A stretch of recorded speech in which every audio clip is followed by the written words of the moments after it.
Si quelqu'un qui vous aime venait à vous dire, mon frère, ma sœur, mon fils, je vais te raconter ce qui va se passer dans la suite de ta vie.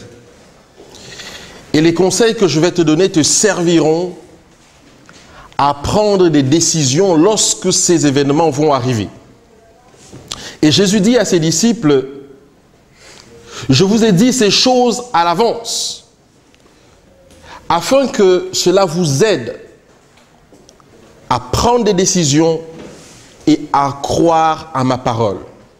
Si quelqu'un faisait ça, est-ce que ce serait quelqu'un qui vous déteste?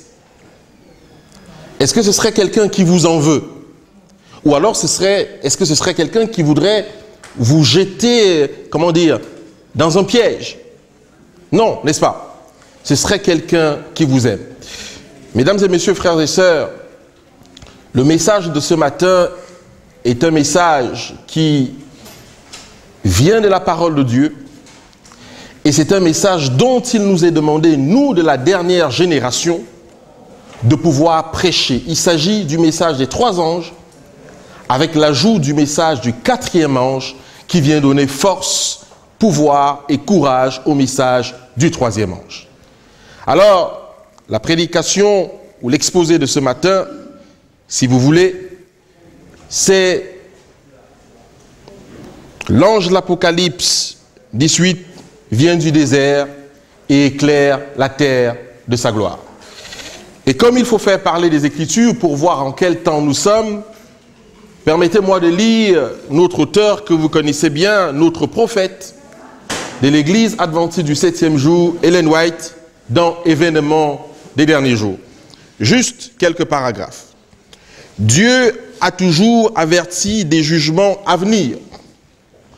Dieu a toujours averti les hommes des jugements à venir.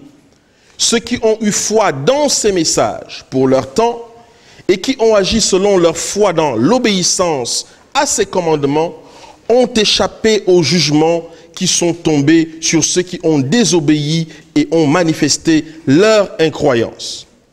Cette parole a été donnée à Noé. Entre dans l'arche, toi et toute ta maison, car je t'ai vu juste devant moi parmi cette génération. Noé a obéi, il a été sauvé. Ce message a été adressé à Lot.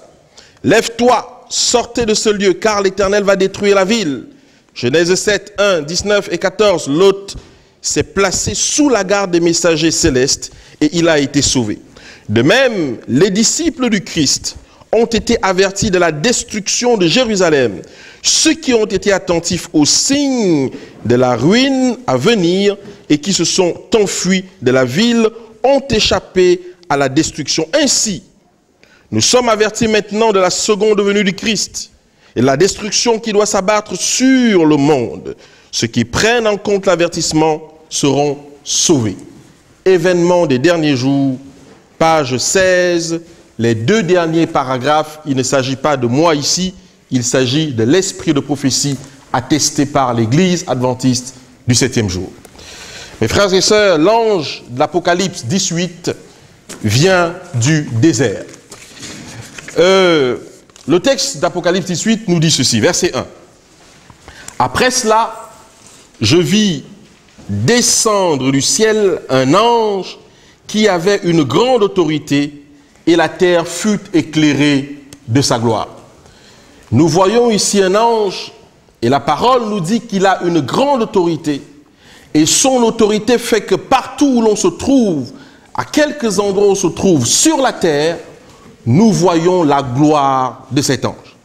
Alors, qu'est-ce que c'est? C'est quoi un ange dans le contexte d'Apocalypse 18 et même d'Apocalypse 14 qui regroupe les 3 autres anges qui prêchent ce message avant le 4e qui vient donner sa puissance et son autorité aux 3 premiers messages. Alors, quand on va dans Apocalypse 1, verset 20, les anges sont des étoiles et des prophètes. Apocalypse 1, verset 20. Et Apocalypse 22, verset 9 nous le confirme, mais il me dit, garde-toi de le faire, je suis ton compagnon de service et celui de tes frères, les prophètes et de ceux qui gardent les paroles de ce livre, adore Dieu. Ça, c'est l'épisode où Jean voudrait adorer l'ange et l'ange lui dit non, je suis comme toi, je suis ton compagnon de service, je suis aussi un prophète en quelque sorte, adore Dieu. Donc les anges sont des prophètes et sont chargés de nous transmettre les messages de Dieu sous forme de prophétie. Apocalypse 1 verset 1 nous le confirme en disant « Révélation de Jésus-Christ que Dieu lui a donné pour montrer à ses serviteurs les choses qui doivent arriver bientôt et qu'il a fait connaître par l'envoi de son ange à son serviteur Jean. » Si nous récapitulons cela, il est écrit « Dieu donne la révélation à Jésus-Christ par le livre scellé des 7 sceaux quand il reprend la royauté et qu'il monte au ciel, Apocalypse 1, Apocalypse 2, il lui remet le livre des 7 sceaux, scellé des 7 sceaux, n'est-ce pas? Et Christ va remettre cela à l'ange, et l'ange va donner à Jean cette prophétie. Et Apocalypse 29 nous le confirme, nous dit que l'ange et Jean sont tous les deux des prophètes, puisqu'ils reçoivent tous les deux des messages à transmettre. En d'autres termes, un ange signifie un message ou un messager de la part de Dieu par un homme à des hommes. En d'autres termes, un ange signifie un message ou un messager de la part de Dieu par un homme à des hommes. Ce qui veut dire que l'ange de l'Apocalypse 18 est un prophète et un homme. Et Amos 13 le confirme en disant « Car le Seigneur l'Éternel ne fait rien sans avoir révélé son secret à ses serviteurs, les prophètes. » Alors, on peut se poser la question d'où viennent les prophètes. Apocalypse 1, verset 1, nous donne la réponse. Vous voyez que je n'ai pas prévu de diapositive parce qu'il est intéressant que nous puissions sonder les Écritures nous-mêmes et voir si ce que je dis est vrai. Donc, l'effort d'aller chercher nous-mêmes et de lire en même temps nous permet également d'examiner les choses en profondeur. Alors, Apocalypse 1, verset 20 nous dit, les prophètes sont des anges, des églises, et les chandeliers sont des églises. Dans chaque église de Dieu, il y a donc un ange. En tout cas, dans les 7 églises mentionnées dans l'Apocalypse, il y a un ange dans chaque église. Et dans chaque église, il y a donc un prophète de Dieu. Donc cet ange dont on parle écrit à l'ange de Laodicée, écrit à l'ange de ceci, Dieu est en train de dire, écrit au prophète de Laodicée, de Pergame, de ainsi de suite. Dans chaque église, dans chacune des 7 églises, à la tête de chaque église, il y a donc un ange, donc un prophète. Remarquez qu'un prophète venant de Dieu ne peut venir que du peuple de Dieu et uniquement du peuple de Dieu qui garde les commandements de Dieu. Apocalypse 14, verset 12. Et c'est ici la persévérance des saints, de ceux qui gardent les commandements de Dieu et qui ont le témoignage de Jésus. C'est le seul moyen de savoir si quelqu'un est vrai prophète ou pas. Parce que la garde, l'exaltation des commandements de Dieu, c'est le socle de la prophétie. Jean 14, verset 15, si vous m'aimez, gardez mes commandements. Jean 15, verset 10, si vous gardez mes commandements, vous demeurez dans mon amour, et de même que j'ai gardé les commandements de mon Père, et que je demeure dans son amour. Mes frères et sœurs, vous savez que la prophétie nous annonce qu'il y aura une multitude de prophètes. La seule façon, et uniquement la seule façon, de déterminer si un prophète vient de Dieu ou non, il faut le placer sous le socle des 10 commandements de Dieu.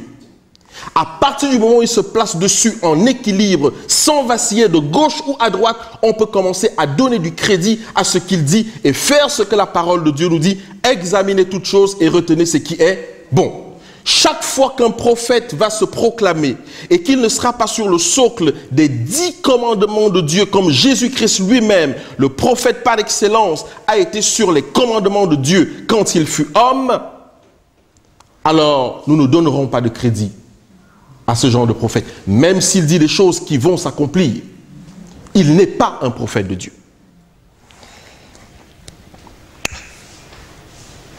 Comment reconnaître l'ange d'Apocalypse 18? L'ange d'Apocalypse 18, nous avons déjà vu que c'est un prophète. Nous avons déjà vu que c'est un homme.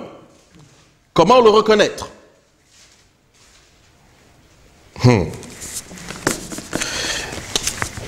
Je vais citer des choses et qu'on va voir quand on va rentrer dans le message en lui-même. Son message apparaît toujours quand Dieu a déjà résolu de faire une action définitive et irréversible. L'ange d'Apocalypse 18, quand il arrive, c'est pour confirmer ce que Dieu a dit et donner un avertissement supplémentaire. Et quand il arrive, généralement, on entend une voix, d'ailleurs dans Apocalypse 18, verset 3, je pense, il est écrit, pendant que l'ange d'Apocalypse éclairait la terre de sa gloire, on a entendu une voix venant du ciel qui dit, sortez du milieu d'elle, mon peuple. Donc chaque fois que Dieu a résolu quelque chose, l'ange d'Apocalypse 18 apparaît. Il passe par l'épreuve de la mort et du désert. Vous comprendrez pourquoi tout à l'heure. Cet ange, comme il est écrit dans les Écritures, il n'a pas connu de femme. On va expliquer ce que c'est tout à l'heure, puisqu'il est mentionné que les 144 000 n'ont pas connu de femme, ils sont vierges. Et l'esprit de prophétie nous explique pourquoi ils sont vierges. Il est accusé de manque d'amour dans son message, puisqu'il met en évidence le péché de l'intérieur et de l'extérieur. Et son message est celui de Ninive. Généralement, quand il arrive, il dit, si vous ne faites pas ce que Dieu vous demande, voici ce qui va se passer. Mes frères et sœurs, quand quelqu'un prend le temps de vous avertir, ça veut dire que cette personne vous aime. Et Dieu, c'est Dieu qui a envoyé Jonas à Ninive pour démontrer par ce message de Ninive que Dieu a aimé Ninive. Dieu ne leur a pas laissé d'autres occasions. Il leur a dit, vous avez 40 jours pour revenir de vos abominations, point barre. Vous savez, j'entends peut-être ce message sans cligner des yeux parce que je suis africain d'origine et chez nous les Africains, l'autorité est quelque chose qu'on reconnaît et qu'on respecte.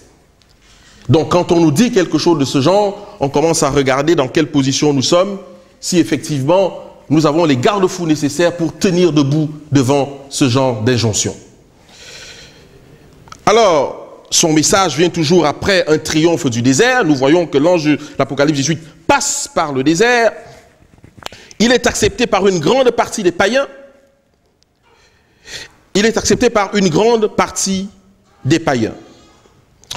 Ça, ce sont les caractéristiques de l'ange d'Apocalypse 18. Alors, si un ange est un prophète, et un prophète est un homme ayant un message pour le peuple de Dieu, combien de fois l'ange d'Apocalypse 18 a fait son apparition dans l'histoire de l'humanité?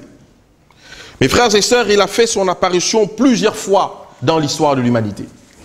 À chaque génération où il y avait un tournant de l'histoire qui était guidé par la main de Dieu personnellement, l'ange d'Apocalypse 18 est apparu pour avertir le peuple de ce qui va se passer et de la manière dont le peuple devrait préparer les événements à venir.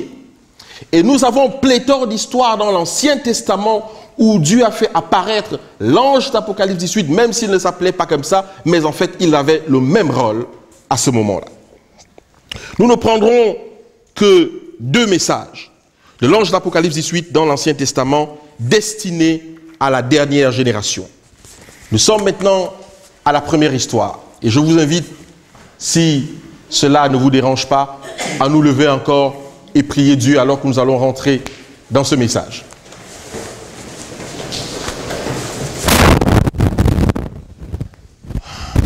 Père qui est dans les cieux, nous sommes devant ta face parce que tu nous as aimés, parce que nous savons que la vie que nous avons en nous-mêmes est la tienne, celle que Christ nous a donnée au travers du sacrifice de la croix. Nous ne sommes pas ici pour gaspiller cette vie à nouveau. Nous voulons que ta parole tombe sur la bonne terre et qu'elle produise des fruits. Nous voulons que cette parole, Seigneur, se manifeste réellement et que le monde soit éclairé. Père, tu nous as aimés depuis la fondation du monde et tu nous as avertis des événements de la fin de cette terre.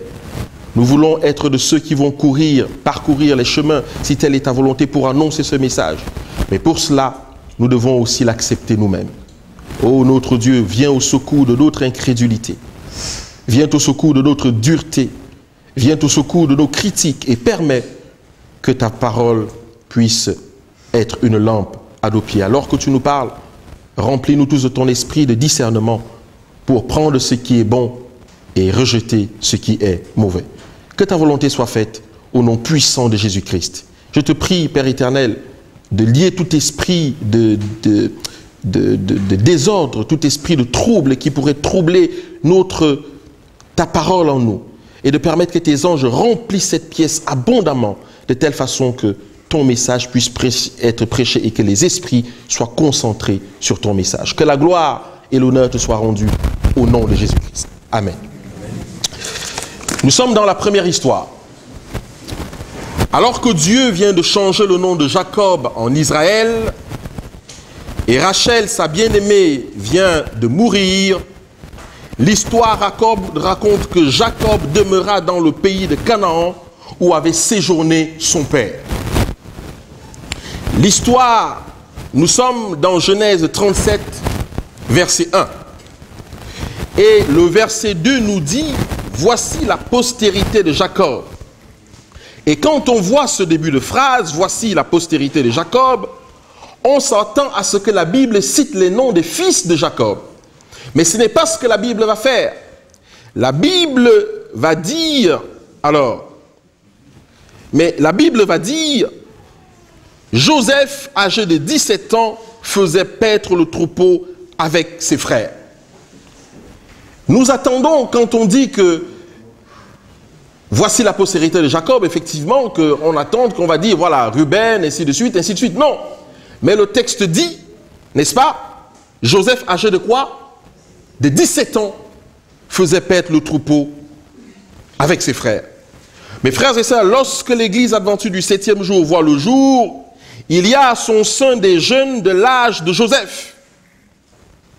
Il y a en son sein des jeunes de l'âge de Joseph. Je ne sais pas si vous vous rendez compte aujourd'hui, est-ce qu'il y a, je ne vois pas beaucoup de jeunes dans la salle, c'est dommage qu'il n'y en ait pas. Parce que Dieu veut donner un message ici à toutes les personnes de cet âge et moins, en leur disant que l'œuvre a commencé par les gens de votre âge. Et l'œuvre devra peut-être se terminer par les gens de votre âge. Et vous devez vous consacrer à Dieu. Les études que vous êtes en train de faire aujourd'hui, vous devez les faire en vue de la proclamation du dernier message. Les orientations professionnelles que vous prenez aujourd'hui, vous devez les prendre en vue de la proclamation du dernier message.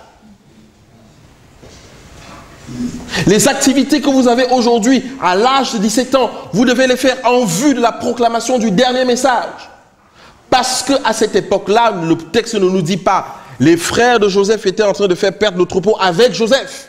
On a l'impression dans ce texte, c'est Joseph qui, le chef, n'est-ce pas, qui est en train de paître le troupeau avec ses frères. Je disais donc que lorsque l'église adventiste du 7e jour voit le jour, en son sein, il y a des jeunes de l'âge de Joseph. Et ce sont les ouvriers de la 11e heure. Et nous savons que lorsque Ellen White, James White et tous ces gens sont rentrés dans l'œuvre, ils avaient pratiquement entre 14, 15 et 16 ans. Et vous vous rendez compte que c'est à ces jeunes personnes que Dieu a posé que Dieu a donné la responsabilité du fondement de la dernière église avant la venue de Jésus-Christ. Des jeunes de 17 ans, des jeunes de 14 ans. C'est à ces personnes-là que Dieu donne la responsabilité de mettre des fondements d'un peuple de Dieu qui va accepter tous les commandements de Dieu. Il est écrit, Joseph, âgé de 17 ans, faisait paître le troupeau. Et c'est à ces jeunes gens que Dieu donne de paître le troupeau. C'est la raison pour laquelle Dieu dit que les enfants sont un héritage pour l'Éternel. Le psaume 127, verset 3. Et je voudrais m'arrêter ici pour dire ça. La parole de Dieu dit que les enfants sont quoi? Un héritage de qui? De l'Éternel. Les enfants ne sont pas un héritage pour vous et moi. Il faut que vous le sachiez. Nous, parents qui aimons dire mon enfant, mon enfant, mon enfant, quand les choses vont, qu'est-ce qu'ils vont devenir, mon enfant, ce ne sont pas les vôtres. Dieu dit que les enfants sont un héritage pour qui? Pour lui, parce qu'il a une œuvre spéciale à faire avec ses enfants. Et ceux qui ont compris ça et qui ont consacré leurs enfants à Dieu, au moment venu, Dieu va les récupérer. lorsque les événements vont s'accélérer bientôt, on vous enlèvera peut-être vos enfants. Si vous n'avez pas compris que vos enfants appartiennent à Dieu, alors vous allez peut-être pécher contre Dieu. Les enfants sont un héritage de l'Éternel. À partir du moment où nous comprenons ça, nous disons au Saint-Esprit, viens donc prendre ce qui t'appartient, aide-moi juste à les accompagner vers le chemin où ils vont te rencontrer. Et nous, notre rôle en tant que parents ou futurs parents va s'arrêter là, parce que Dieu a dit que les enfants sont son héritage.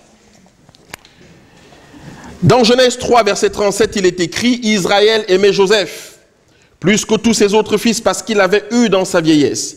Et il lui fit une tunique de plusieurs couleurs. En 1844, les adventistes découvrent les tables de la loi dans le sanctuaire céleste et les adapta. L'Église reçut donc sa tunique à plusieurs couleurs et devint donc le prince de ses frères, puisque les autres frères ont rejeté le message du premier et du deuxième ange. Cette tunique, ce sont tous les commandements de Dieu. Tous les commandements de Dieu. Au verset 4 de Genèse 37, il est écrit, ses frères virent que leur père l'aimait plus que tous, et ils le prirent en haine. Ils ne pouvaient lui parler avec amitié. Oui, parce que à ce moment, là, Joseph rapportait à son père les mauvais agissements de ses frères. Mais Joseph vivait en exaltant les commandements de son père au milieu de ses frères. Mes frères et sœurs, je suis en train de vous raconter deux histoires parallèles. Je veux dire ceci. Cette histoire a une application réelle lorsqu'elle a eu lieu. Elle a aussi également une application prophétique et l'on peut en faire plusieurs lectures. Je vous propose une lecture là-dessus. En 1844, lorsque les adventistes découvrent le sabbat dans le lieu très saint, ils exaltèrent ainsi la loi de Dieu et furent considérés comme des fanatiques au milieu de leurs frères, des autres dénominations qui professaient Christ. Oui, parce qu'à ce moment-là de l'histoire, comme Joseph exaltait la loi de son père, ainsi les adventistes prêchaient la doctrine de la loi de Dieu, ce qui les rendait fanatiques au milieu des autres dénominations. Mais il est écrit que la loi de Dieu nous a été donnée comme un pédagogue pour nous amener à Christ. Galates 3, verset 24. À la sortie d'Égypte, la première chose que Dieu donne à son peuple, c'est la loi. Il est donc normal que le peuple adventiste à l'époque ne prêche que la loi de Dieu à cette époque comme Joseph. Voilà les raisons pour lesquelles les frères de Joseph,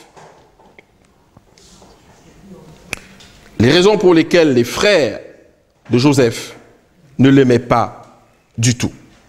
Vous savez, à partir du moment où on commence à exalter la loi de Dieu, à dire ce qui est écrit dans la prophétie et dans la loi de Dieu, on commence par vous traiter de ce que vous n'êtes pas. Et l'église adventiste du 7e jour a subi ça. On commence par vous dire, vous êtes trop fanatique. Il n'y a pas d'amour dans ce que vous dites. On ne voit pas l'amour de Dieu dans la loi de Dieu. Donc il faut prêcher donc la loi de Dieu autrement, ou Christ autrement. Je vais vous lire deux citations. Et dans ce que je vais lire ici, c'est écrit par les adventistes du 7e jour. Ce que je veux dire, c'est que nous ne parlons pas de personne, nous parlons de système. Vous comprenez? Je ne parle pas des individus, je parle du système. Vous allez comprendre pourquoi, lorsqu'on exalte la loi de Dieu et qu'on comprend la prophétie sous l'angle de la loi de Dieu, par la grâce de Jésus-Christ, l'on peut être mis de côté. Écoutez ça. C'est dans The Ministry, février 1968. C'est une revue adventiste, destinée généralement aux pasteurs. C'est le refus de continuer à se renouveler par l'étude et la recherche de la vérité qui a rendu le protestantisme infidèle à son mandat. Ce refus, à lui seul, suffit presque à expliquer le chaos doctrinal qui règne de nos jours dans la plupart des milieux religieux chrétiens. L'adventisme a vu le jour parce que la vie créatrice était sur le point de s'étendre. Si le protestantisme était resté attaché à sa mission et l'avait accompli, notre mouvement n'existerait pas. Vous avez écouté ça? Notre mouvement n'existerait pas. La suite de cet article nous prouve qu'au point de vue doctrinal, l'Église adventiste a loyalement continué d'œuvrer dans l'esprit de la réforme. Maintenant, un autre paragraphe également de Ministry décembre 1969 aussi, Celui que j'ai lu tout à l'heure, c'était février 1968, et là c'est décembre 1969. Combien donc?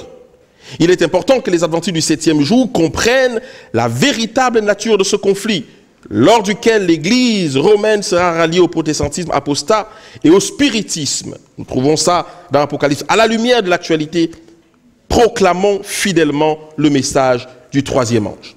Vous savez, quand vous proclamez ce genre de message, alors que la prophétie l'a attesté, vous ne pouvez pas être aimé. Et ce sont les raisons pour lesquelles Joseph ne pouvait pas être aimé par ses frères.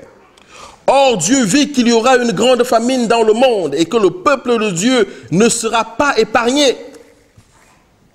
Il commence donc à donner des visions à Joseph. Et si Israël avait écouté ces visions, le peuple de Dieu serait certainement épargné. Au moment où Dieu commence à susciter le prophète que l'on appelle Joseph, l'église adventiste, au moment où les visions commencent à venir, la famille est divisée. On commence à le détester. Ça veut dire que si Dieu donnait directement la vision des 7 années de famine, on n'aurait pas cru ce que Joseph aurait dit. Personne n'aurait cru à ce moment-là. Israël aurait pu se préparer à cette grande période de famine mondiale, mais à cause de l'incrédulité de ses frères, Dieu vit qu'il ne croirait pas à la vision, à ses visions. Nous sommes dans Genèse 37, versets 5 à 11. Nous voyons les 2 visions qu'il a, où Joseph est combattu et rejeté par ses frères et presque par son père pour justement calmer la tempête qu'il y avait. D'ailleurs, les frères de Joseph ne prêchent-ils pas le message de l'enlèvement de l'Église avant les 7 plaies qui vont s'abattre sur le monde? Aujourd'hui, vous entendez cet évangile hors de nos murs, puisque ce n'est pas le message des 3 anges que, avant que les catastrophes ne s'abattent sur ce monde, l'Église sera enlevée. Est-ce que ce n'est pas vrai? Vous n'avez pas entendu ça? L'Église sera comment? Enlevé. Donc nous ne subirons rien du tout. Alors, il prêche que Dieu va épargner son peuple. En conséquence, aucune préparation ne leur est demandée. La question est celle-ci. Dieu a-t-il déjà épargné son peuple une seule fois dans l'histoire de l'humanité, surtout quand celui-ci désobéit à la prophétie? Je vous invite à lire, mes frères et sœurs, Jérémie 30, versets 4 à 7. Juste ce verset et peut-être le verset 11. Jérémie 30, versets 4 à 7, rapidement. Et nous allons passer dessus. Jérémie 30, verset 4.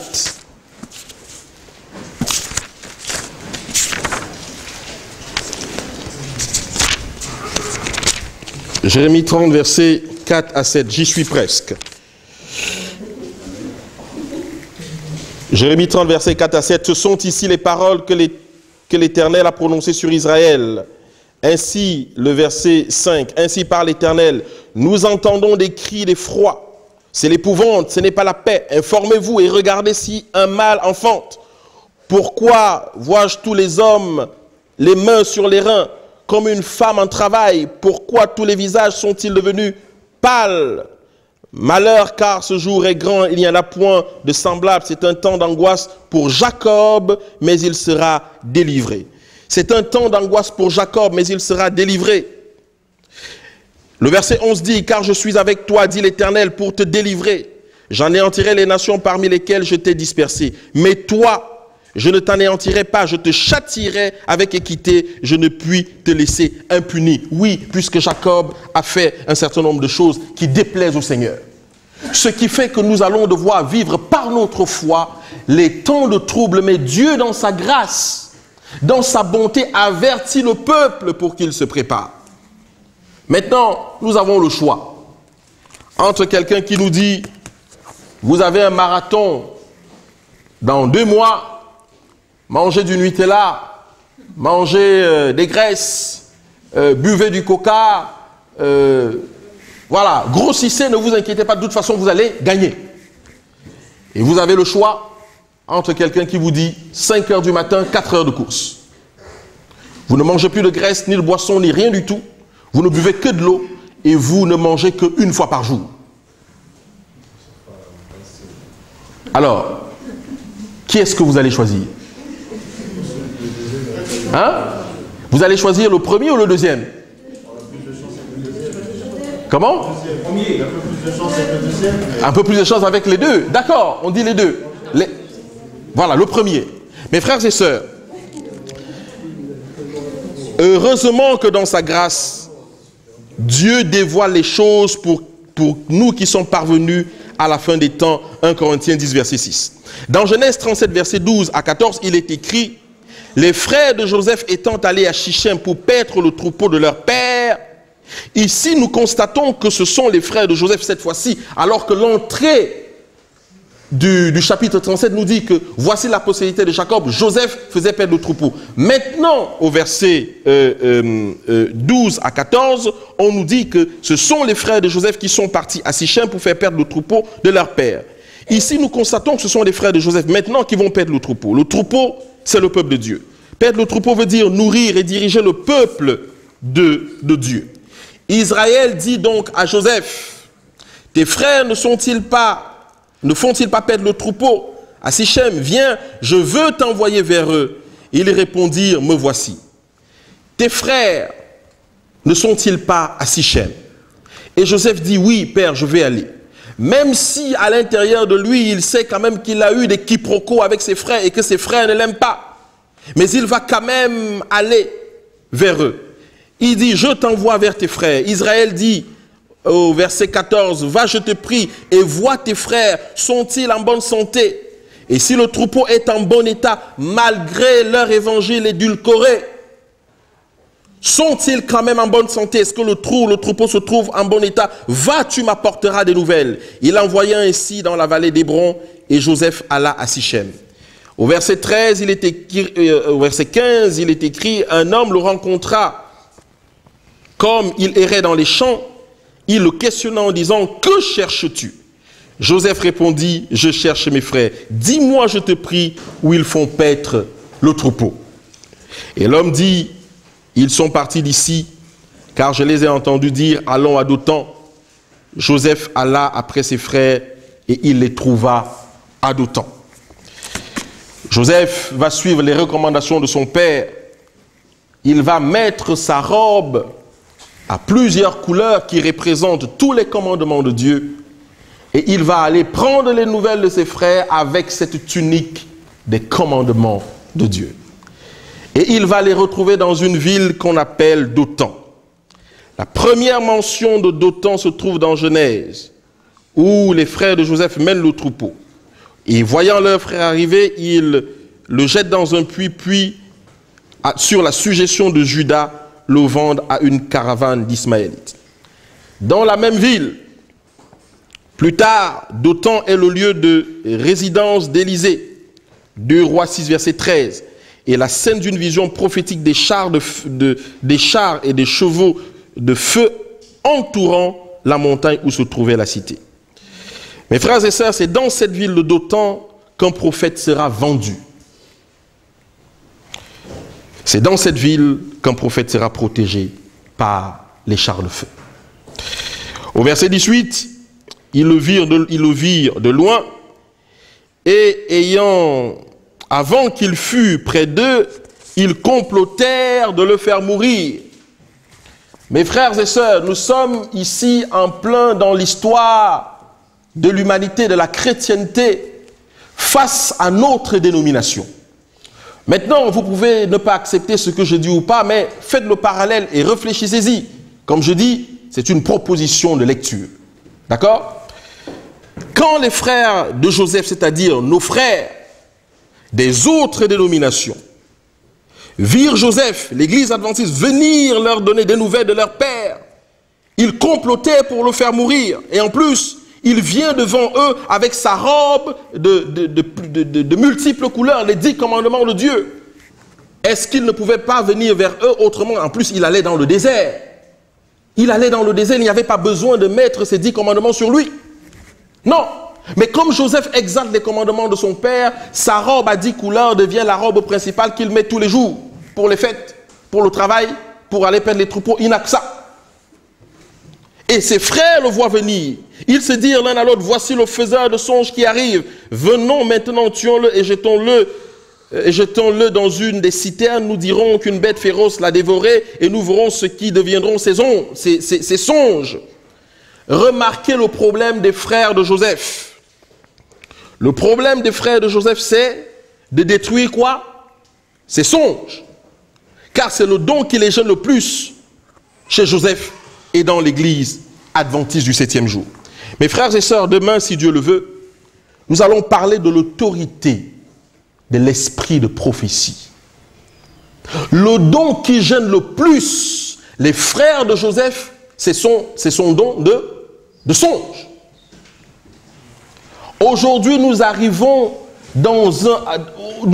à un niveau où les enfants deviennent rebelles à leurs parents. Tu es né dans l'église adventiste du 7e jour. Tu as été baptisé là. Un enfant de rien du tout parce que tu as fait quelques études. Tu viens remettre en question l'esprit de prophétie. Tu es rebelle à ton père et à ta mère. Parce que si tu es assis là, en tant qu'adventiste du 7e jour, et si tu comptes professer le message de l'ange d'Apocalypse 18, tu dois t'asseoir sur la plateforme qui est l'esprit de prophétie. Toute personne adventiste du 7e jour qui remet l'esprit de prophétie en question a un problème, un sérieux problème. Parce que tu es rebelle à ton père. Où es-tu né? Dis-moi, tu t'appelles adventiste du 7e jour, tu es né où? Quelle est ton histoire? Qui t'a mis au monde? Pour que tu viennes remettre en question l'esprit de prophétie. Donc, le monde est en train de remettre en question l'esprit de prophétie de l'église adventiste. Donc, quand Joseph s'approche, on lui dit, la meilleure manière de le tuer, c'est de le jeter ou de dire qu'une bête féroce l'a dévoré et nous verrons ainsi comment il aura encore des songes. Comment il dira encore au monde que la marque de la bête, c'est, vous savez, on va voir, en le saisissant, comment il va encore raconter que la marque de la bête, c'est notre ami que vous connaissez. Vous comprenez? Donc, les frères de Joseph sont dans cette situation. C'est le don de l'esprit de prophétie qui gêne le plus les frères des autres dénominations. Car sans l'esprit de prophétie, nous sommes un peuple sans yeux. Et depuis la nuit des temps, l'esprit de prophétie a toujours existé dans le peuple de Dieu. 1 Corinthiens 4, verset 1 Corinthiens 1, verset 4 à 10. Lisons cela. 1 Corinthiens 1, verset 4 à 10. 1 Corinthiens 1. Pour voir que l'esprit de prophétie a toujours existé dans le peuple de Dieu depuis la nuit des temps. 1 Corinthiens 1, verset 4. Alors, il est écrit, je rends grâce à mon Dieu continuellement. Alors, je rends grâce à mon Dieu de continuelles actions de grâce à votre sujet, pour la grâce de Dieu qui vous a été accordée en Jésus-Christ. Car en lui, vous avez été comblés de toutes les richesses qui concernent la parole et la connaissance, le témoignage de Christ ayant été solidement établi parmi vous. Et nous savons que le témoignage de Christ, c'est quoi? L'esprit de... Donc, Paul nous dit que le témoignage de Christ a été solidement établi parmi qui? L'église de Corinthe, n'est-ce pas? Donc, depuis le temps des apôtres, l'esprit de prophétie a sa place dans l'église de Dieu. Au verset 20, ils vont faire alliance alors que tous sont issus de la polygamie, ce qui aurait dû rendre ce processus impossible. Vous savez, mes frères et sœurs, les frères de Joseph sont issus de Jacob. Mais vous savez que dans la famille de Jacob, il y a un système de polygamie, n'est-ce pas? Alors, moi qui suis né dans la polygamie, mon père avait plusieurs femmes. Chez moi, c'était le royaume abrahamique. D'accord? Mon père avait plusieurs femmes quand il était vivant. Et je peux vous assurer que dans un mariage polygamique, il n'y a pas d'entente. Il n'y a pas d'entente. Quel est l'intérêt pour moi de liquider un petit frère qui n'est pas de la même mère que moi, alors que lorsque je l'aurais liquidé et que moi-même je prendrais sa place, on me liquidera aussi parce qu'on ne voudra pas que ce soit moi qui sois le chef. Il n'y a pas d'intérêt. Il n'y a aucune raison ici, vu les intérêts en jeu, que les fils de Jacob se mettent ensemble pour tuer le dernier. Parce que de toute façon, quiconque voudra réclamer cette place subira le même sort. Alors moi, dans un mariage polygamique, je ne peux pas m'engager dedans. Non. Mais mes frères et sœurs, la parole de Dieu nous dit que pour liquider le songeur et son esprit de songe, ils se sont tous unis. Pour liquider le songeur et son esprit de songe, ils se sont tous comment? Unis. Lorsque la mort vient, mes frères et sœurs, il est rare, en dehors des cas de maladie voulus par Dieu, qu'elle vienne de loin. Elle vient toujours de l'intérieur. Donc, ils vont quand même se mettre ensemble pour détruire le faiseur de songes et ses songes. Voilà pourquoi nous devons... Alors, ça, c'est pour moi. Ils vont se mettre ensemble pour détruire le songeur et le faiseur de songes. Au verset 21, et vous savez très bien, mes frères et sœurs, que au temps de Jésus-Christ, il y a un homme qui s'appelait Judas, n'est-ce pas? Il était de l'intérieur, c'est lui qui a donné au Sanhédrin la possibilité de prendre Christ. Au temps de Joseph, le texte nous dit que c'est qui? Le même Judas qui a fait la même chose. Mais ce qui est intéressant, c'est que lorsque Jacob va distribuer la bénédiction, c'est au traître qu'il va donner la royauté de sa communauté. Essayez de lire, vous allez voir quand Jacob va bénir ses enfants, ce n'est pas à Joseph qu'il va donner la royauté, c'est à Judas, qui est le traître de Jésus-Christ et le traître de Joseph. Mais c'est de là, dans la traîtrise, que va sortir le lion de la tribu de Judas. Chez nous, nous ne dirons pas ça. Nous dirons que cet enfant qui a cet esprit de traître, il faut le mettre de côté. Ce serait un problème pour ses frères. Mais non. Chez nous, les Africains, nous savons que lorsqu'un enfant vole de l'argent, pour l'empêcher de voler, il faut lui donner des sommes d'argent à garder. Et c'est ainsi que vous allez l'empêcher de voler. Sagesse africaine. Au verset 21, Ruben entendit cela et il le délivra de leurs mains. Il dit, ne le tuons pas. Ne le tuons pas. Au verset 22, Ruben leur dit, ne répandez point son sang, jetez-le dans cette citerne qui est au désert et ne mettez point la main sur lui. Il avait le dessein de le délivrer de leurs mains pour le faire retourner vers son père. Au verset 23, lorsque Joseph fut arrivé auprès de ses frères, ils le dépouillèrent de sa tunique, des 10 commandements, de plusieurs couleurs qu'il avait sur lui. Quand ils vont l'attraper physiquement, la première chose qu'ils vont faire, c'est d'enlever sa tunique des 10 commandements. Quand Joseph arrive vers ses frères, la première chose qu'ils font, c'est de lui arracher sa tunique à plusieurs couleurs. Alors que nous allons à la rencontre de nos frères, la première chose qu'ils font ou qu'ils feront, c'est de nous dépouiller des commandements de Dieu et de nous laisser dans une citerne sans eau. Mes frères et sœurs, lorsque vous faites une alliance avec quelqu'un, en tant que femme qui cherchez un mari, en tant que mari qui cherche une femme, rassurez-vous que votre relation ne va pas vous dépouiller de la tunique que vous portez jusqu'à présent. Rassurez-vous parce qu'après cette alliance, il vous sera difficile de revenir en arrière. La première chose, c'est de commencer à te donner un évangile édulcoré. À commencer par te dire, mais non, tu sais, il ne faut pas être trop rigide. Il faut être équilibré. Dieu n'est pas rigide. Dieu est amour, oui. Dieu est amour dans sa loi. Pas au-dessus et dans sa justice. Merci frère. Il ne faut pas, quand vous vous mettez avec quelqu'un ensemble, c'est lui qui doit perdre sa robe s'il en a une, mais apparemment il n'en a pas. C'est vous qui devez faire en sorte qu'il porte ce que vous avez et non le contraire. Et si vous êtes en danger, prenez vos pieds à votre cou et fuyez. Fuyez. Parce que si vous ne le faites pas, vous allez finir par perdre effectivement votre robe. Alors je disais, ils le prirent et le jetaient dans une citerne. Merci. Il n'y avait point d'eau.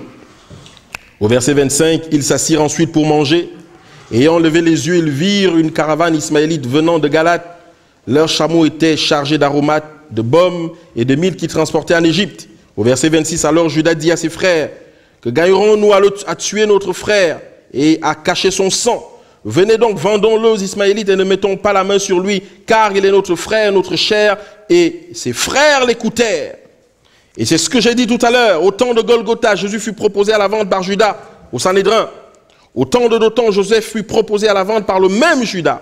Et au temps de la fin, qui va nous proposer?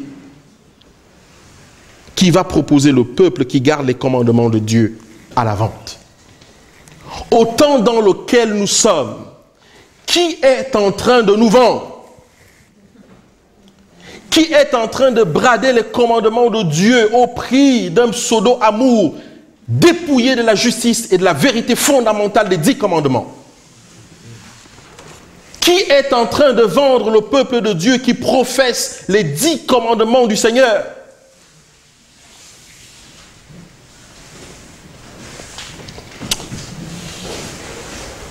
Le protestantisme apostat va bientôt former l'image de la bête et ce sera sous forme de loi. Et il dira, puisqu'il continue à exalter la loi de Dieu, au lieu d'avoir son sang sur nos mains, car c'est notre frère, vendons-le à l'Égypte, à la loi du dimanche, c'est-à-dire vendons-le au monde. Laissons le monde se charger de lui. On dira que c'est la loi du dimanche et qu'ils sont devenus des fanatiques. Et la loi se chargera d'eux. Au moins, nous n'aurons pas du sang sur nos mains. C'est le monde qui va les juger en leur disant, qui êtes-vous de vouloir être à part alors que tout le monde est en train d'aller dans une unité mondiale, vous voulez rester à part. Et dans ce cas, ce sont les tribunaux qui vont nous juger parce que nos frères n'ont pas voulu se salir les mains. Ils n'ont pas voulu se salir les mains. Ainsi, nous n'aurons pas son sang sur les mains. L'Égypte, le monde s'occupera de lui. Mais cela s'applique aussi aux petits temps de trouble. Qui nous chassera des synagogues? Quand nous allons exalter la loi de Dieu, le principe de la justice du Christ, quand nous allons exalter le vivre sans péché par l'Esprit de Dieu qui va le faire en nous, qui nous chassera des synagogues pour avoir accepté cette foi en Jésus-Christ? Qui nous traînera devant les tribunaux? Qui nous appellera fanatiques? Qui bradera notre réputation? Qui nous traitera de dissidents? Qui nous traitera de dissidents? Qui nous traitera de casseurs d'unité? Au temps d'Abel, c'était Caïn. Et au temps de Joseph, c'était ses frères. Au temps de Jésus, c'était Judas. Comme quoi, la mort vient toujours de l'intérieur. Au chapitre 39, Joseph se retrouve donc chez Potiphar en Égypte, où il doit encore passer le test de la femme d'Apocalypse 17, le verset 2. C'est avec elle que les rois de la terre se sont livrés à l'impudicité, et c'est du vin de son impudicité que les habitants de la terre se sont enivrés. Mais Joseph doit accomplir cette parole d'Apocalypse 14, verset 4. Ce sont ceux qui ne sont pas souillés avec des femmes, car ils sont vierges, ils suivent l'agneau partout où il va, ils ont été rachetés d'entre les hommes comme des prémices pour Dieu et pour l'agneau. Arrivé en Égypte, le problème n'est pas terminé. Joseph vient d'être vendu. Mais en Égypte, il y a la Babylonienne qui attend Joseph dans la maison de Potiphar. Il y a la Babylonienne d'Apocalypse 17, verset 2 qui attend Joseph dans la maison de Potiphar. Il faut que Potiphar passe cette épreuve. Joseph passe l'épreuve pour que la parole s'accomplisse. Ils n'ont pas connu de femme car ils sont comment? Vierges. Ils suivent l'agneau partout où il va. Et cette femme va proposer à Joseph toutes sortes d'évangiles. L'évangile de l'amour. Cette femme va proposer à Joseph les charmes de l'amour. Non, ne t'inquiète pas. C'est juste une relation sexuelle qui ne t'engage en rien. Ne t'inquiète pas, ne sois pas trop rigide. Mon mari ne le saura pas. Les ouvriers ne le sauront pas. Ça ne restera qu'entre nous. Et en plus, je vais t'épargner le labeur des mains. Tu seras le prince dans cette maison. Je vais t'épargner les travaux de cette maison. Donc, si tu te mets avec moi, alors tu seras en paix. Effectivement, quand on te propose ce genre d'évangile, où il n'y a pas de fondement sur la vérité, il y a quand même un attrait là-dedans, n'est-ce pas? Le fait d'être avec la femme de Potiphar, d'accord? Les jeunes d'aujourd'hui trouveront un moyen de mettre en place leur passe-droit. Mes frères, la parole de Dieu nous dit que les vierges, être vierge, c'est de n'avoir pas été injecté par le vin de Babylone. Une femme, c'est une église. Et la parole de Dieu nous dit que les 144 000 n'ont pas connu de femme parce qu'ils n'ont pas connu de faux évangiles. Ils sont pleins de l'Esprit de Dieu. Il n'y a aucune fraude et aucun mensonge de Babylone en eux. Nous sommes dans cette période, mes frères et sœurs, où effectivement Joseph est en face de la femme de... Potiphar. Et là, il faut que Joseph puisse démontrer que la loi de Dieu a raison. Et une partie de la loi de Dieu dit que tu ne commettras point comment? Adultère. Une partie de la loi de Dieu dit que tu ne commettras pas adultère avec la femme babylonienne. Dans 1 Corinthiens 6, il est écrit que celui qui se nie à la prostituée fait un seul et même corps avec elle. Et là, Joseph doit pouvoir prouver que la loi de Dieu a toujours raison, même en période où ma vie est en danger, où tous les sens de mon corps sont en train de me dire c'est bon, c'est bon, c'est bon, il faut que tu manges, ça te fera du bien, tu seras libéré. Non! Au nom de Jésus-Christ, tu ne commettras point adultère. Dans Proverbe 6, il est écrit, celui qui fait cela est un insensé qui va à la mort. D'ailleurs, dans Proverbe 6, on nous raconte l'histoire de cet homme, de ce jeune homme qui passe par le chemin et qui voit, et dont il est aperçu par une femme qui va sortir de chez elle et qui va dire, viens, mon mari n'est pas là, j'ai préparé le lit, j'ai fait des sacrifices, je suis sorti, j'ai prié pour t'avoir, viens, enivrons-nous. Dans le lit de Potiphar, Joseph dit non, je ne suis pas venu jusqu'ici pour faire ça. Je suis un homme juste qui connaît les commandements de Dieu au détriment de ma vie. Je dis non. Alors il va se passer cette chose que vous connaissez. La femme de Potiphar va vouloir forcer Joseph, le brutaliser. Mes frères et sœurs, je vous ai dit que quand nous faisons des alliances, il est difficile. Joseph est entré dans la maison de Potiphar en tant qu'esclave. Il ne pouvait pas faire autrement, il était contraint. Mais dites-moi, comment allait-il faire pour ressortir? Comment pouvait-il faire pour... Il ne pouvait pas s'enfuir. Il avait été acheté. Et quand on l'a acheté, on l'a dépouillé des 10 commandements. Heureusement que Dieu dit qu'à la fin des temps, j'inscrirai les 10 commandements dans votre cœur et dans votre esprit. Donc ceux qui l'ont vendu ont oublié que la loi de Dieu est inscrite dans le cœur et dans l'esprit. Comment il va faire pour sortir de cette prison-là, de cette alliance que la femme de Potiphar lui propose? La seule façon de sortir, c'est d'accepter le déshonneur, c'est d'accepter la disgrâce. La seule façon de sortir, c'est d'accepter de brader sa réputation. La seule façon de s'en sortir, c'est d'accepter ce que Christ dit. Celui qui veut sauver sa vie doit la perdre. Le secret du royaume des cieux. Qu'est-ce qu'on a à protéger? Oui, et puis quoi encore? Dieu t'enlève sa vie par une petite tribulation, tu es mort. Le secret du royaume des cieux, c'est de brader sa réputation, son honneur, au nom de la loi de Dieu. Et Joseph va accepter la disgrâce. Souvenez-vous, il part de chez son père à l'âge de 17 ans.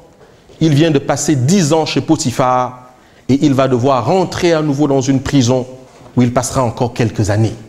Pourquoi? À cause de la loi de Dieu. Jusqu'où, mes frères et sœurs, l'obéissance à la loi de Dieu va nous mener? Quelles sont les décisions que nous allons devoir prendre pour exalter Dieu alors même que notre vie, notre réputation, notre moi va être détruit? On m'a dit qu'il me restait très peu de temps, il faut que je termine. Le texte dit qu'ils suivent l'agneau partout où il va et ils n'ont pas connu de femme. Joseph va accepter de ne pas boire le vin de Babylone dont tous les rois de la terre et les habitants de la terre qui n'ont pas l'esprit de Dieu en eux se sont enivrés. Joseph va dire non, je préfère la disgrâce, la croix. Je préfère mourir si ce n'est que pour ça.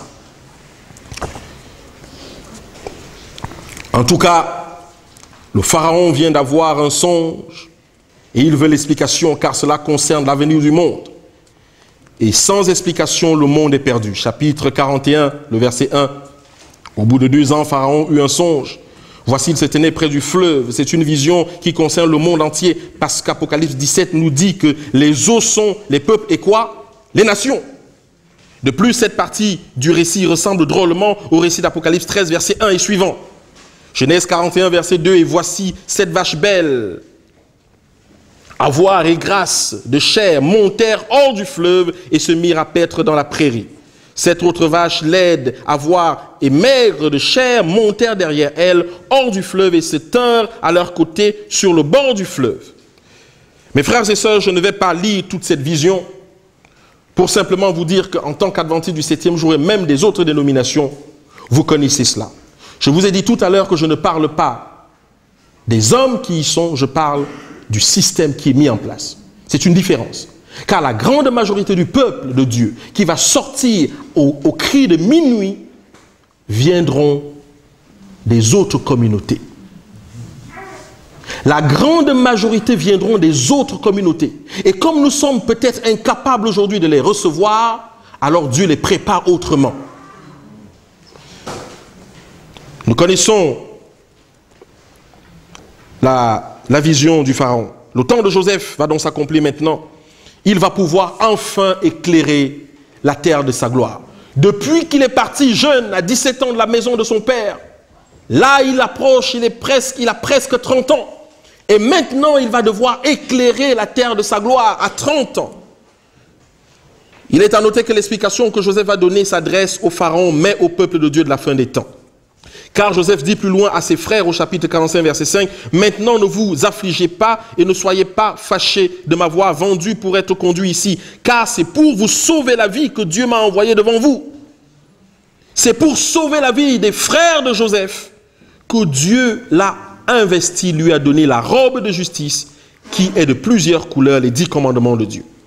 Dieu m'a envoyé devant vous pour vous faire subsister dans le pays et pour vous faire vivre par une grande délivrance. Si Joseph n'avait pas respecté la loi de Dieu, aurait-il sauvé sa famille? Aurait-il sauvé ses frères qui voulaient le tuer, qui voulaient anéantir ses songes? Quel est le message de Joseph que Joseph nous donne pour que nous puissions subsister dans le petit temps et le grand temps de détresse? Joseph dit à Pharaon,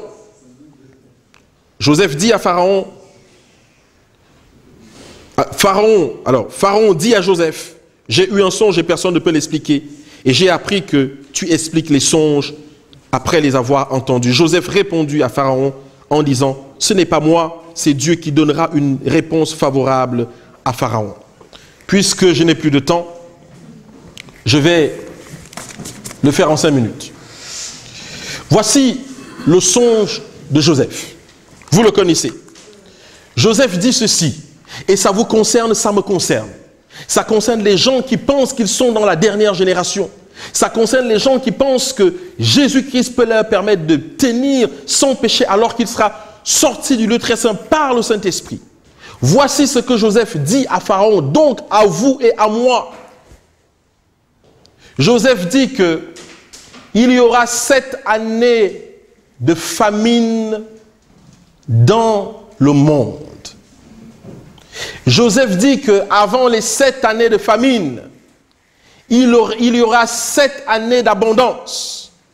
Et dans les 7 années d'abondance, il faudra prélever 1/5 des bonnes récoltes pour les emmagasiner, faire des amas de greniers, de telle façon que le peuple soit nourri au temps des 7 années de sécheresse qui vont effacer les 7 années d'abondance et dont le monde ne s'en souviendra plus. Qu'est-ce que ça veut dire, mon frère, ma soeur, d'une manière spirituelle? Il y aura bientôt une famine dans le monde entier. Et nous pouvons lire cette famine dans Amos 8. Amos 8, la famine qui est annoncée par Joseph, est mentionnée dans Amos 8. Alors,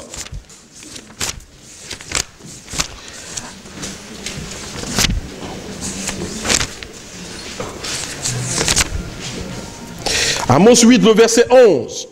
Voici les jours viennent, dit le Seigneur, l'Éternel, où j'enverrai la famine dans le pays, non pas la disette du pain et la soif de l'eau, mais la faim et la soif d'entendre les paroles de l'Éternel. Ils seront alors errants d'une mer à l'autre, du septentrion à l'orient. Ils iront ça et là pour chercher la parole de l'Éternel et ils ne la trouveront pas. Mes frères, bientôt l'évangile que nous sommes en train de négliger sera très rare. Et vous et moi qui refusons la robe de justice de Christ, alors même que l'esprit de prophétie est là pour attester cela, nous allons errer dans les mers, dans les villages lointains pour chercher la parole, mais le temps sera accompli. Alors pour éviter cette famine, qu'est-ce qu'il faut faire? Joseph nous conseille de mettre 1/5 des récoltes, mais pour récolter, il faut semer. On ne récolte pas ce qu'on n'a pas semé. Si vous n'étudiez pas la parole de Dieu, vous ne pourrez pas mettre les 1/5 de l'huile de réserve qui est le message de 1888, la totalité de la justice du Christ. Vous ne pourrez pas le mettre de côté et vous ne pourrez pas prouver au monde quand vous serez dans les tribunaux pourquoi vous croyez en ce message. Pour récolter, il faut semer.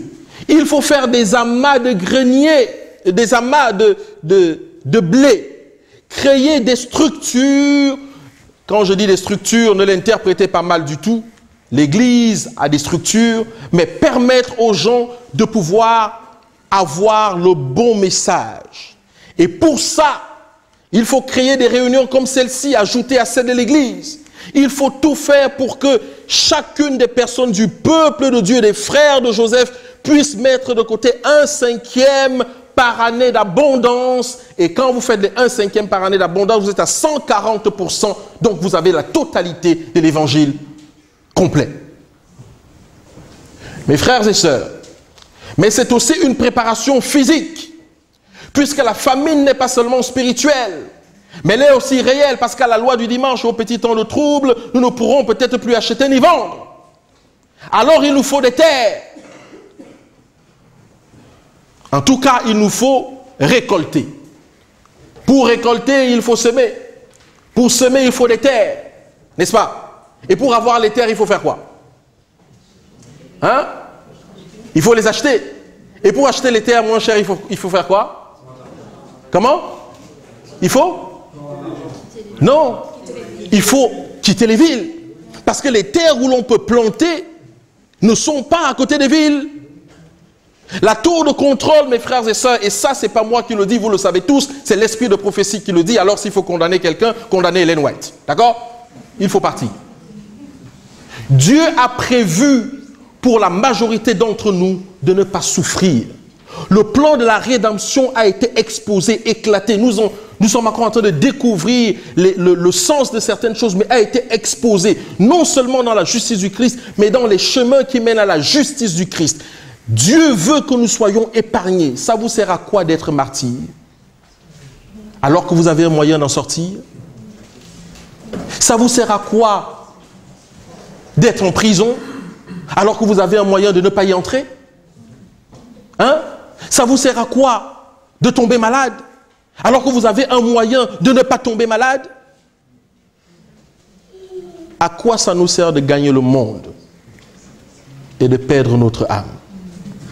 Joseph s'adresse à la dernière génération, aux adventistes du 7e jour et à tous ceux qui sont dans le monde entier, qui commencent à remarquer que le temps, les années de détresse ont commencé.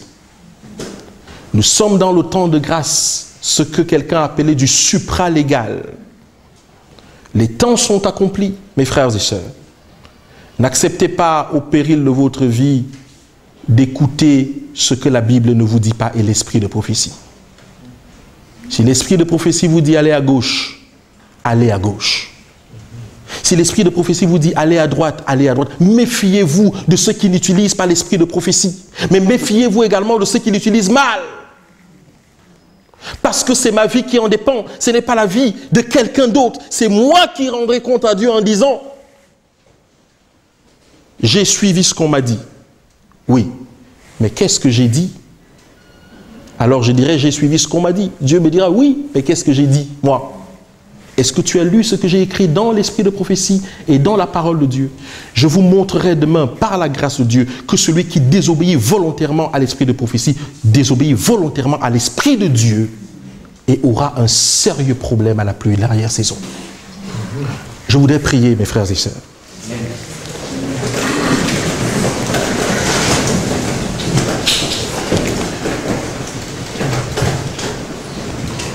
Notre Père qui est dans les cieux, c'est humblement que je te présente ma vie, celle de ton peuple, celle de tes enfants et celle de toutes les familles que nous représentons ici.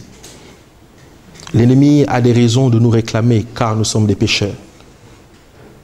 Mais nous avons la grâce et l'honneur de dire à l'ennemi, oui, nous sommes des pécheurs, mais des pécheurs repentants en Jésus-Christ. Et tu as dit qu'il n'y a plus de condamnation pour ceux qui vivent selon l'Esprit. Seigneur, nous acceptons ta délivrance et tes promesses. Nous voulons que tu les accomplisses car c'est encore toi qui nous donnes le vouloir et le faire. Tu connais tout ce qui nous lie, Père éternel. Nous voulons que tu condamnes cela et que tu nous libères. De telle façon que ton évangile porte du fruit en nous et que nous puissions éclairer la terre de ta gloire comme tu l'as prévu. Notre Père qui est dans les cieux, si nous avons péché contre toi en parole, en pensée, en action, je veux te demander pardon et tremper cela dans le sang de Jésus-Christ et que cela soit effacé dans nos livres de vie et de souvenirs. Que la gloire et l'honneur te soient rendus au siècle des siècles, au nom de Jésus-Christ. Amen.